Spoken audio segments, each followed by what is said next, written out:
Idan dare ya yi dare, ka tashi ka karanta iza ja'a nasrullahi wal fatahu 33.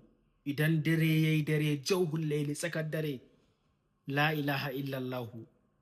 Ɗan uwa, kana so ka kasance ɗan sa'a, ɗan nasara a rayuwa? Ko me ka tinkara ka saka a gaba, Allah ya sa ma hannu, Allah ya dafa ma ka kai shi har ƙarshe? Ina so a yi min shiyarin al'umman Annabi Muhammadu na duk duniya, kowa ya amfana da wannan sirrin da zan bayar. Billahi allazi la ilaha illa huwa, in kana son kasancewa ɗan sa'a, ɗan nasara a rayuwa, duk abun da ka kama ka kai shi har ƙarshe. In dai abu babu alkhairi ma, Allah ba zai baka daman yi ba. Ka aikata wannan sirrin, kai alwala, kai nafila raka'a 2, kai miftahul amal, kamar yadda muka ce ayi sharing duk duniya, kowa da kowa ya amfana da wannan sirrin. Zaka ɗauki carbinka ka rufe idon ka karanta iza ja'a nasrullahi wal fatahu, iza ja'a nasrullahi wal fatahu. Shi zaka karanta ɗan uwa kafa 33.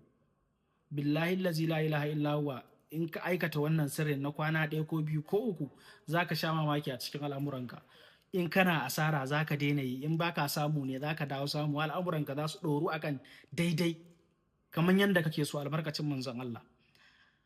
Wannan sirrin mun baku saboda rasulullahi.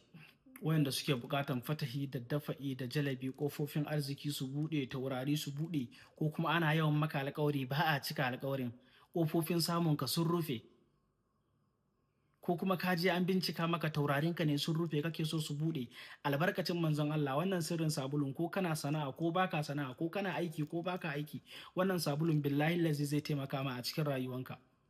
Ka ɗauka kawai ka yi ƙoƙari ka mallake shi, ka yi aiki da shi, albarkacin manzon Allah. Za ka iya haɗawa, za ka iya neman haɗaɗɗe a wajenmu.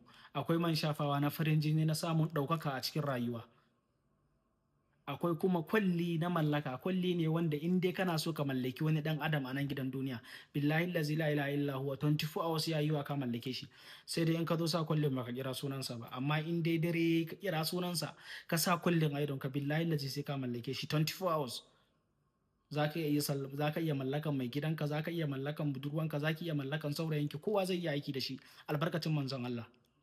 Idan kuma kana buƙatan hayaki, wanda take buƙatan hayakin kina neman mijin aure kin rasa, kana neman auren baya yiwuwa, al'amuranka kuma gaba ɗaya sun rincaɓe, hayakin nan zai taimaka ma. Yar uwa, in kin kai shekara 40 baki taɓa aure ba, billahi lazi in kika mallaki wannan hayakin zaki sha mamaki. Sannan hayaƙi ne na karya sihiri, hayaƙi ne na kace-kace da iskan da ke jikin mutum.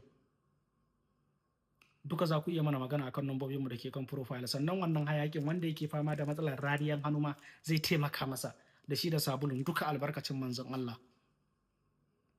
Idan kana kasuwa ne, kana son jama'a su dinga taruwa a gun kasuwancinka, wanda ya zo, in mutum 10 sun zo yau, gobe 20 su zo, to ka mallaki wannan hayaƙin, albarkacin manzon Allah. Kuma na magana akan nambobinmu da ke kan profile, ko kuma da ku kira wakilinmu 081 4285 2992. Allah ka bar mu da sayyidul wujudi.